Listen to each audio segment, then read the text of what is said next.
But first things first, let's head over to Kiambaa, where our reporter JJ Curia is on standby to give us the latest. JJ, if you can hear me, what is currently happening there? In front of all the agents and make sure that everybody has witnessed what has gone on, and then the results are announced as they appear on Form 35A. And the appearance, as it were, is that Kareri Njama has 112 votes and UDA's Njuguna Wanjiku 167. The other candidates have scored nearly zero, and that just ends the whole debate and the standoff that has been there. Is Jubilee satisfied with the process so far? I don't think so, and probably you will see more of complaints, and probably even lodging their complaints with the Independent Electoral and Boundaries Commission. But what we have so far is the fact that this could just be the end of this entire process, and that is to mean that the UDA candidate is about to be declared the winner of this exercise. That is John Njuguna Wanjiku. Behold, I don't think there is any other legal challenge beyond going to court, because the Jubilee members, or the Jubilee agents, wanted a recount, but according to the law that has been read by one of the IEBC officers, the presiding officer, or rather the returning officer in the constituency level, does not have any power to order a recount or do a recount.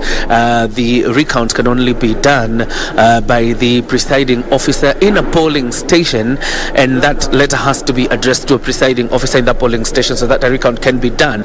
And therefore, bringing a challenge of vote recount to the returning officer in the constituency is absolutely illegal, and that is what the IEBC has said. And therefore, with this resumption, that tells you then that this is going to happen. And the final tally is there. Probably if my cameraman could just focus his camera to that board. What you're hearing now are celebrations from the UDA team.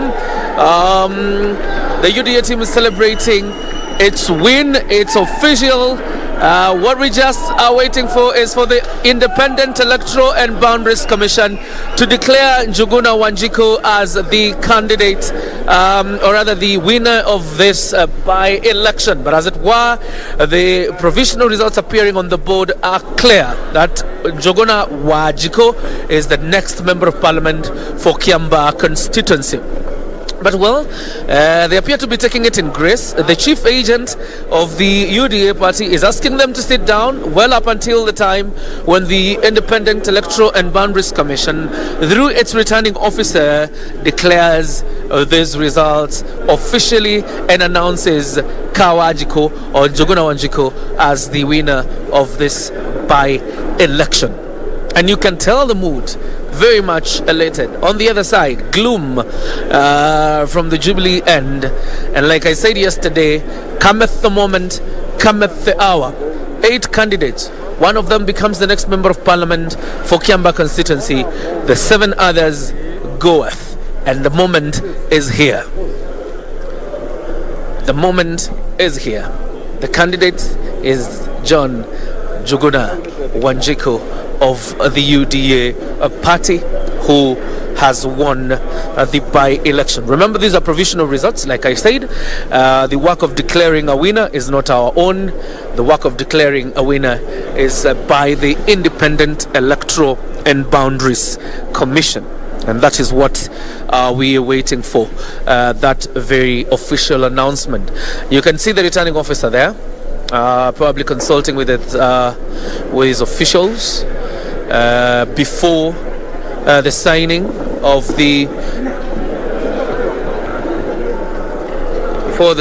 of that certificate, and then it will be handed over to the winner. And once it is handed over to the winner, the results are declared, and that will be it. That will be it. We shall have a winner being declared officially by the Independent Electoral and Boundaries Commission. This has been quite a tough time and a tough day. If you look at the margin between Jubilee's Kareri Njama and UDA's Njuguna Wanjiku, you will see it's quite a small margin. And you would imagine what the Jubilee candidate would be feeling right now to lose an election with such a small margin. It's quite, 510 to be exact, the number of votes, the margin between the candidates, Njuguna Wanjiku, the winner of this election, and Kiambaa's, or rather Kareri Njama of the Jubilee Party, 510. You can imagine how it feels, and probably once we have time we will speak to one of them. But very quickly, I want to see if I can grab any of them for a very quick interview about how this day feels for each candidate, and I think in a bit I'll be able to grab one of them, and then we can actually be clear how they feel about this win. We're talking about the UDA party. We'll also try to talk to the Jubilee party for that very purpose. So very quickly, again, we're waiting for the official announcement of who exactly, not really who exactly, because it's clear it is Njuguna Wanjiku, the UDA candidate, and he will be the next member of parliament for Kiambaa from now up until August 9th, 2022. That tells you he has approximately about 11 or 10 months to serve as MP, and then the general elections come calling. Does he have enough time to deliver on his promises? Well, the jury is out there, but the declaration is impending. What is interesting so far is from where we're sitting, we can hear celebrations out here. The vuvuzelas from ecstatic supporters of the UDA candidate celebrating this win, a hard-fought one. The by-election, the process that kick-started yesterday at 6 a.m. 24 hours later, we didn't have the results, but again, after 5 full hours of chaos and standoff, we now have a winner in the name of Njuguna Wanjiku, the next member of parliament for Kiambaa constituency. Right now, I'll beg to hand you over back to Broadcasting House, Ben Troy Njue. You can continue a bit as we try to figure out how things are going to be here, and as we wait for that very important declaration. But be sure that we will be on site, our eyes open, our ears open, our foot on the ground, to ensure that we bring you the entire process of declaration and the celebrations thereafter. So don't go too far, keep it KBC Channel 1, because indeed, Kenya is watching. Back to you, Broadcasting House.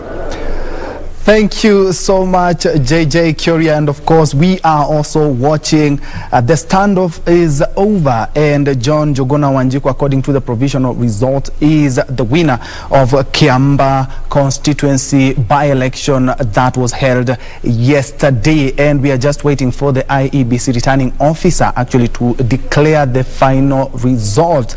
And as JJ has alluded, is that he can hear, and of course we have had some of the supporters of UDA being quite dramatic and of course celebrating